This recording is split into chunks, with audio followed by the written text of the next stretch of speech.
माता लक्ष्मी द्वारा भगवान विष्णु को श्राप दिए जाने के पीछे एक कारण छिपा है।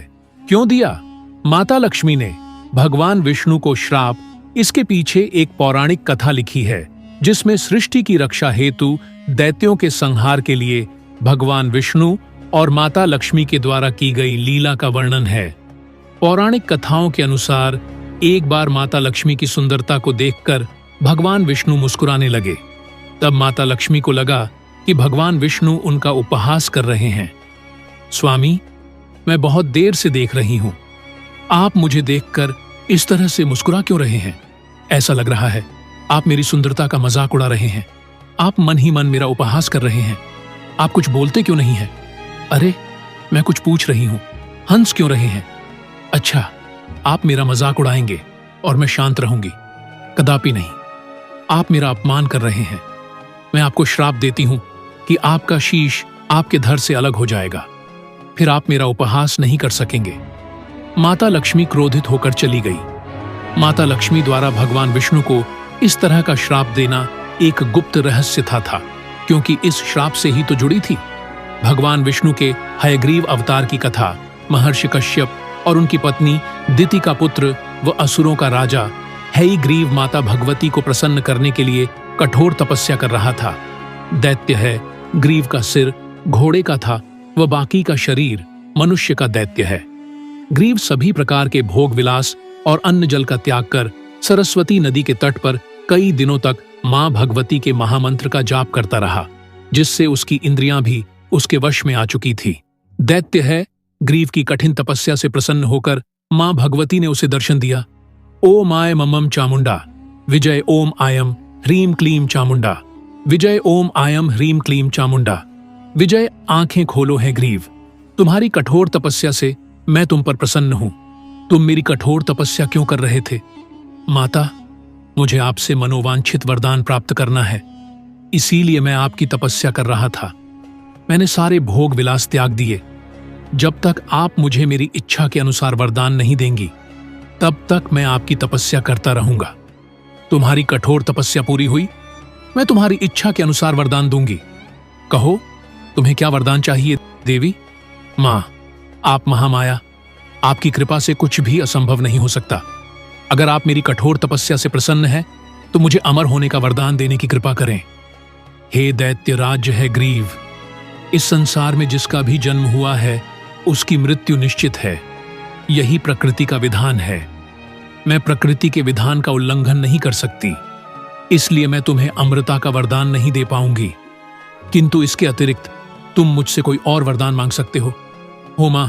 भगवती की बात सुनकर दैत्य है ग्रीव कुछ देर सोचने के पश्चात बोला, ठीक है मां, तुम मुझे ऐसा वरदान दो कि मेरी मृत्यु एक हाय ग्रीव के ही हाथों हो, कोई दूसरा मुझे न मार सके।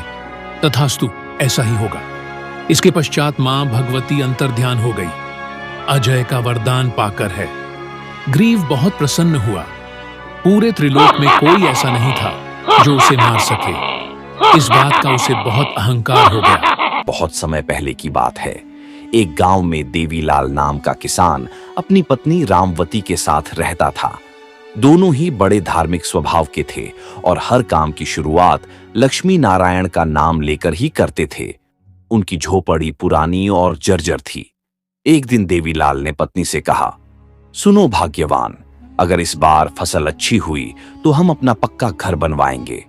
रामवती सहमति में सिर हिलाते हुए बोली, हाँ जी, हमारी झोपड़ी में हर साल बारिश का पानी टपकता है। अगर पक्का घर होगा तो चैन से सो सकेंगे। देवीलाल ने सोचा कि थोड़ा उधार लेकर खेती में निवेश किया जाए। वह गांव के साहूकार के पास गया। साहूकार ने उसे 10,000 रुपये उधार देने की हामी भर दी, लेकिन शर्त रखी कि 100 रुपये पर 2 रुपये ब्याज देना होगा।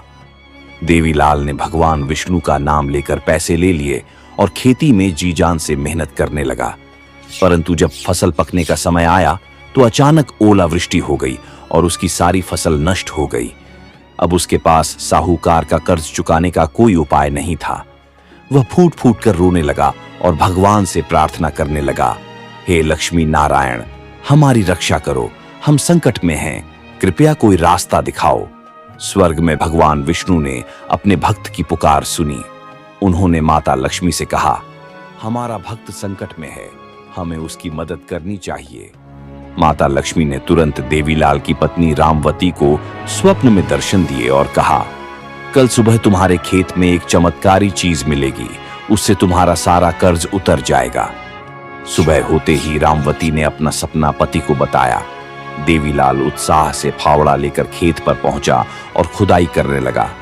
कुछ देर बाद उसका फावड़ा किसी ठोस वस्तु से टकराया। जब उसने और खुदाई की तो वहां एक पीतल का घड़ा निकला। रामवती को डर लगा, लेकिन देवीलाल ने कहा, यह निश्चित रूप से लक्ष्मी नारायण की कृपा है। जब उन्होंने घड़ा खोला तो देखा कि वह सोने के सिक्कों से भरा हुआ था। देवीलाल और रामवती ने निश्चय किया कि इस धन से सबसे पहले साहूकार का कर्ज चुकाया जाएगा और बाकी धन से भगवान विष्णु का मंदिर बनवाया जाएगा। देवीलाल ने तुरंत साहूकार को सोने के सिक्के दे दिए। साहूकार हैरान रह गया और सोचने लगा, इतने गरीब किसान के पास इतना धन कहां से आया। उसे शक हुआ कि जरूर देवीलाल ने चोरी की है। अगले ही दिन वह दरोगा को लेकर देवीलाल के घर आ धमका। दरोगा ने घर की तलाशी लेनी शुरू की और जबरदस्ती पीतल के घड़े को छू लिया। तभी एक चमत्कार हुआ। दरोगा और साहूकार दोनों अंधे हो गए।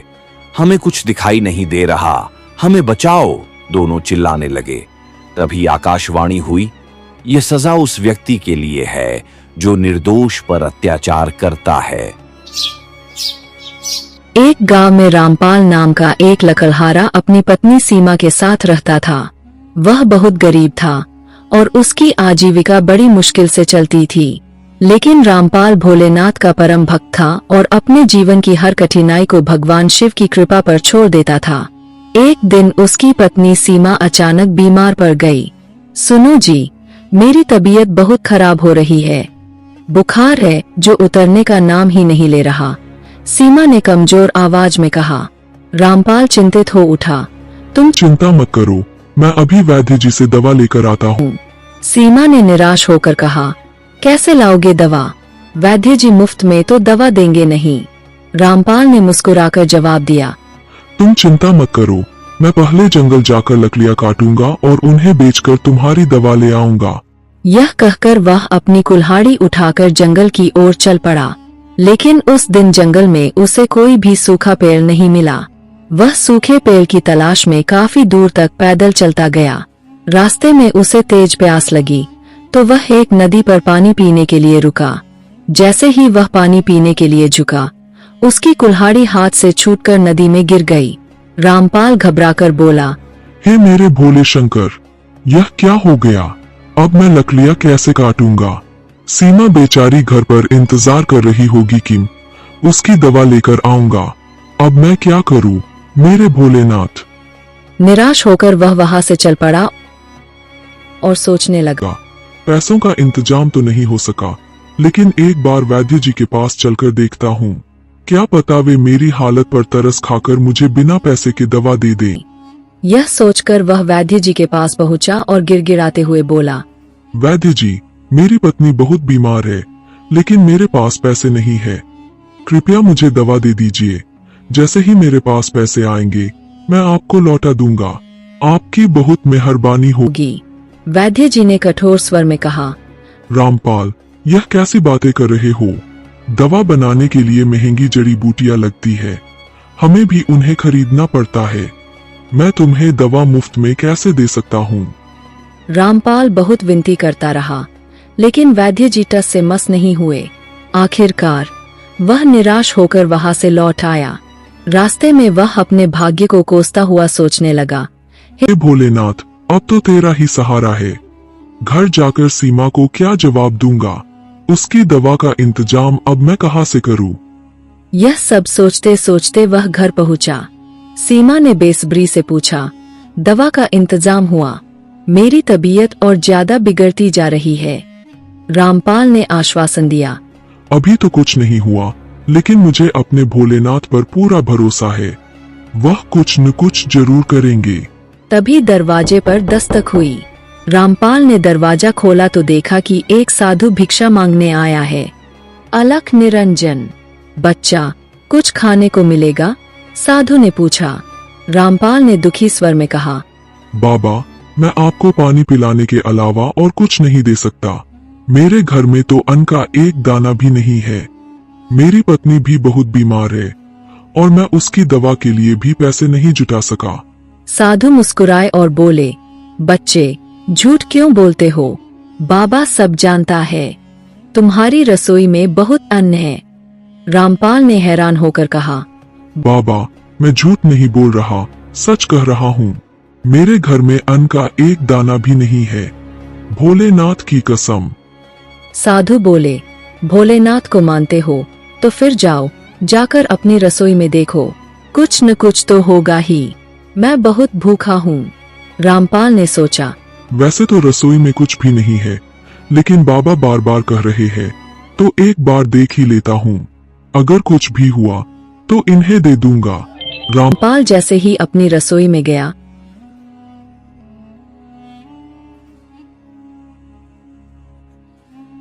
तो उसकी आंखें फटी रह गईं। रसोई में अन्न के भंडार लगे थे। वह हैरान रह गया और जोर से सीमा को आवाज दी, सुनो, देखो, हमारे घर में इतना सारा अन्न कहाँ से आया? सीमा भी भागकर आई और अन्न देखकर चकित रह गई। इतना सारा अनाज, यह कहाँ से आया? रामपाल ने देखा कि सीमा बिना सहारे के खड़ी है। उसने आश्चर्य से पूछा, तुम बिस्तर से उठ कैसे गई? अभी तक तो तुम चल भी नहीं पा रही थी। यह सब क्या हो रहा है? सीमा ने भाव विभोर होकर कहा, जब बाबा ने मेरे सिर पर हाथ फेरा तभी मेरी सारी कमजोरी दूर हो गई। उसी समय मैंने आपकी आवाज सुनी और रसोई तक चली आई। तभी रामपाल को याद आया कि वह साधु बाहर खड़ा था। वह भागकर बाहर गया, लेकिन वहां कोई नहीं था। सीमा भी बाहर आ गई। रामपाल ने भावुक होकर कहा, मैं कहता था ना कि भोलेनाथ सब ठीक कर देंगे।